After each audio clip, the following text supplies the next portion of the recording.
नमस्कार, मैं हूं एडवोकेट विवेक सिंह और आप देख रहे हैं मेरा YouTube channel legal awareness. Please इस चैनल को लाइक और सब्सक्राइब कर दें। मैं आप तक सुप्रीम कोर्ट, हाई कोर्ट की जानकारियां हिंदी में पहुंचाता रहूं या जो नए कानून हैं उनको हिंदी भाषा में पहुंचाता रहूं। उसको जानना इसलिए ज़रूरी है क्योंकि जानकारी ही बचाव है। क्या आपको इस बात की जानकारी थी कि एक महिला अपने दूसरे पति से भरण पोषण पाने की हकदार है, भले ही उसकी पहली शादी वैधानिक रूप से चल रही हो? मैं हिंदू विवाह की बात कर रहा हूँ।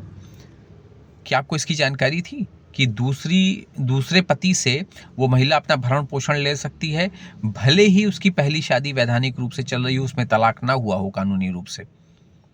आपको इसकी जानकारी नहीं रही होगी। सुप्रीम कोर्ट ने अभी 2-3 दिन पहले ये फैसला दिया है और महत्वपूर्ण फैसला है, क्योंकि हम लोग समाज में अक्सर देखते रहते हैं कि किसी और की पत्नी है, छोड़ के नाराज़ होके आ गई है, तो कोई और विवाहित पुरुष है वो भी रख लेता है, शादी भी कर लेता है और लोग सोचते हैं कि इनको तो मेंटेनेंस देना नहीं है। या पत्नियां ये सोचती हैं, पहली पत्नी सोचती है कि अरे अब रख लिए हैं तो रख लिए हैं। ये समाज में अक्सर होता है। मैं समाज की बात कर रहा हूँ, नैतिकता की नहीं। और समाज में ये घटनाएं होती हैं और घटना हुई है, तभी सुप्रीम कोर्ट तक पहुंची है इस सारी लड़ाई के बाद। तो पूरा मामला क्या है मैं आपको बताता हूं। पहले छोटे में समझाता हूं कानूनी पहलू क्या है और फिर घटना क्या हुआ है ये बताता हूं आपको। सुप्रीम कोर्ट ने कहा है कि एक महिला अपने दूसरे पति से भरण पोषण पाने की हकदार है, भले ही उसकी पहली शादी वैधानिक रूप से चल रही हो। इस टिप्पणी के साथ शीर्ष कोर्ट ने तेलंगाना हाई कोर्ट के 2017 के खिलाफ एक महिला की याचिका को स्वीकार कर लिया है। हाईकोर्ट ने जो आदेश दिया था उसमें महिला के प्रतिवादी यानी कि जो दूसरा पति था उसकी कानूनी पत्नी मानने से हाईकोर्ट ने इनकार कर दिया था। इसलिए इनकार किया था क्योंकि उनकी पहली शादी कानूनी रूप से चल रही थी उस महिला की। हालांकि हाईकोर्ट ने दंपत्ति से पैदा हुए बेटी को भरण पोषण की अर्जी मंजूर कर ली थी। अब यहाँ सुप्रीम कोर्ट का क्या कहना है? सुप्रीम कोर्ट ने उस महिला की अर्जी को स्वीकार कर लिया और सुप्रीम कोर्ट ने कहा है, जस्टिस बीबी नागरत्ना और जस्टिस सतीश चंद्र शर्मा की पीठ ने कहा है कि सीआरपीसी की धारा 125 के तहत भरण पोषण का हक पत्नी को मिलने वाला लाभ नहीं है, बल्कि पति का कानूनी और नैतिक कर्तव्य है। दूसरे पति की दलील थी यहाँ पर कि चूंकि महिला का पहले पति से विवाह चल रहा है, इसलिए उसे उसकी पत्नी नहीं माना जा सकता, वह भरण पोषण नहीं मांग सकती उससे। पीठ ने कहा कि अपीलकर्ता महिला को भरण पोषण से मना नहीं किया जा सकता। अब मैं पूरा विषय आप तक बताता हूँ। देखिए क्या घटनाएं घटित हो रही हैं समाज में, और महिलाओं को देखिए अधिकार बहुत ज़्यादा है और पुरुषों को जो है बहुत इस चीज़ को ध्यान दे के रहना पड़ेगा और इस चीज़ को समझना पड़ेगा कि आप कहाँ तक ये जो नए नए रिश्ते बनते हैं आपको कहाँ तक उसको निभाना है और करना है। तो इस मामले में हुआ क्या है कि जस्टिस बीबी नागरत्ना और जस्टिस सतीश शर्मा की पीठ ने सीआरपीसी की धारा 125 के तहत भरण पोषण के अधिकार को पत्नी को मिलने वाला लाभ नहीं माना है, बल्कि पति का कानूनी और नैतिक कर्तव्य माना है। और इस मामले में हुआ क्या था? इस मामले में महिला की शादी 1999 में हुई थी।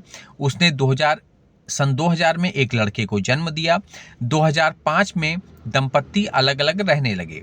2011 में एक सिर्फ करारनामे से, कानूनी तौर पे नहीं, करारनामे में दंपत्ति ने शादी को खत्म करने के लिए अपना करारनामा कर लिया कि अब हम लोगों की शादी खत्म। फिर उसी महिला ने एक पड़ोसी के साथ, जो बाद में उनका दूसरा पति बना, उस पड़ोसी के साथ उन्होंने शादी कर ली। कुछ महीने बाद दूसरा पति विवाह खत्म करने के लिए फैमिली कोर्ट पहुंच गया। कोर्ट ने 2006 में विवाह को अमान्य कर दिया। कुछ दिनों बाद महिला ने प्रतिवादी से यानी कि उसी दूसरे पति से फिर से शादी कर ली। दंपत्ति को 2008 में बेटी हुई। बाद में मतभेद होने के कारण महिला ने दहेज उत्पीड़न का केस किया। भरण पोषण के लिए फैमिली कोर्ट पहुंच गई। कोर्ट ने गुजारे भत्ते का आदेश दिया, जिसे दूसरे पति की अपील पर हाईकोर्ट ने रद्द कर दिया। हाईकोर्ट ने कहा कि आपकी पहली शादी चल रही है तो आप ये दूसरे पति से नहीं ले सकती। महिला पहुंच गई सुप्रीम कोर्ट और सुप्रीम कोर्ट में इस चीज़ को एक्सेप्ट कर लिया है, इनकी पिटीशंस को, और ये माना है कि 125 जो है महिला को मिलने वाला लाभ नहीं है, पत्नी को मिलने वाला नहीं है, पति का नैतिक कर्तव्य है। और वहाँ पर तर्क क्या हुई है, बहस क्या हुई है? महिला के वकील का तर्क है कि महिला और प्रतिवादी पुरुष वास्तव में वैवाहिक जोड़े के रूप में रह रहे थे, साथ में एक बच्चे का पालन पोषण कर रहे थे, इसलिए उसे भरण पोषण का लाभ दिया जाना चाहिए। उन्होंने ये भी कहा कि पहले शादी के तथ्य को दूसरे पति से छिपाया नहीं गया था, उनको सारी बातें उनको बताई गई थीं। महिला के दूसरे पति की दलील क्या है कोर्ट में? उन्होंने कहा है कि अपीलकर्ता महिला का पहले पति के साथ कानूनी रूप से विवाह है, इसलिए उसे पत्नी नहीं माना जा सकता, वह भरण पोषण का दावा नहीं कर सकती। लेकिन सुप्रीम कोर्ट ने कहा है कि महिला को भरण पोषण से मना नहीं किया जा सकता। यह स्थापित कानून है कि सामाजिक कल्याण के प्रावधानों को व्यापक एवं लाभकारी निर्माण के अधीन होना चाहिए। और सेक्शन 125 सीआरपीसी का पत्नी को मिला हुआ अधिकार नहीं है सुप्रीम कोर्ट की निगाह में, और वो पति का नैतिक कर्तव्य है और कानूनी कर्तव्य है, ये कहना है सुप्रीम कोर्ट का। और ये बहुत बड़ा परिवर्तन ये लाने वाला ये आदेश है, क्योंकि हम आप समाज में देखते रहते हैं कि ऐसी घटनाएं होती हैं।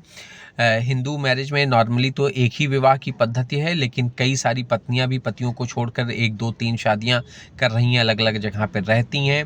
और हस्बैंड लोग भी कई सारे हैं जो 2-3 पत्नियां रख रहे हैं, जो अलग अलग शहर में कभी कभी रखते हैं या कुछ ऐसे छुपा के रखते हैं। तो कई तरीके के लोग इसी समाज में, हमारे आपके समाज में पाए जाते हैं, और पाए जाते हैं तभी कोर्ट केस होते हैं और तभी मुकदमे ऐसे आते हैं। क्योंकि समाज में बहुत कुछ घटता रहता है, सिर्फ नैतिकता की बातें नहीं है, ये अपने अपने घटनाएं जो घटित होती हैं और कई तरीके के लोगों के माइंडसेट हैं, उसकी उपज के नाते कानून को अपना फैसला भी लेना होता है। लेकिन यहाँ पे सुप्रीम कोर्ट ने यह तय किया है कि आपको भरण पोषण दूसरे पति को भी देना पड़ेगा। अगर आप पति के तौर पे उनके साथ रह रहे थे, समाज में आपकी एक्सेप्टेंस थी, आपने विवाह किया उनसे, तो आपको मेंटेनेंस उनको देना पड़ेगा। अब ये अलग की बात है कि एक चर्चा का विषय बहुत दिनों से चल रहा है कि महिलाओं को कितने सारी सुविधाएं मिल रही हैं कानूनी तौर, कितना कानून का झुकाव है उनकी तरफ। अभी अतुल सुभाष की घटना हुई, बाद में पुनीत का केस हुआ। अभी देखिए संसद में भी विषय उठा कि जेंडर इक्वलिटी का, लैंगिक समानता का कानूनों में, इन सब 2 घटनाओं के बाद संसद में भी ये सवाल उठा है और आवाज़ उठी है। धीरे धीरे बढ़ेगी, लेकिन फ़िलहाल सुप्रीम कोर्ट का ये फैसला है और एक महत्वपूर्ण फैसला है, और इसका व्यापक असर पड़ने वाला है और बहुत सारे मुकदमे होने वाले हैं, क्योंकि समाज में बहुत सारे लोग ऐसे हैं जो ये दावा करेंगे आने वाले समय में, जैसे जैसे लोगों के बीच में ये लीगल अवेयरनेस फैलेगी कि कानून का एक पहलू ये भी है। प्लीज़ इस चैनल को लाइक और सब्सक्राइब कर दें, जिससे मैं आप तक लीगल अपडेट लाता रहूं।